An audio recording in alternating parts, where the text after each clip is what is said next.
Hi everyone, welcome back to another mini blog. দিনটা ছিল 26 December 2023। শিলংয়ে আমাদের প্রথম সকাল সকাল সকাল রেডি হয়ে চলে গিয়েছিলাম ব্রেকফাস্ট টেবিলে। সকাল 7:30 নাগাদ ব্রেকফাস্ট সেরে আমরা বেরিয়ে পড়েছিলাম এখানকার লোকাল সাইট সিন করার জন্য। সবার প্রথমে আমরা গিয়েছিলাম মফলং স্যাক্রেড ফরেস্ট ভিজিট করতে, যেটা খাসি হিল ডিস্ট্রিক্টে পড়ছে।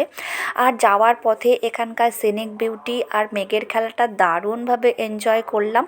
দেখতে দেখতে আমরা পৌঁছে গেলাম মফলং স্যাক্রেড ফরেস্টে। এরপর ফরেস্টের ভেতরে যাওয়ার জন্য আমরা টিকিট কেটে নিয়েছিলাম। সাথে ছিল আমাদের গাইড, যে সমস্ত কিছু এক্সপ্লেন করে দিচ্ছিল।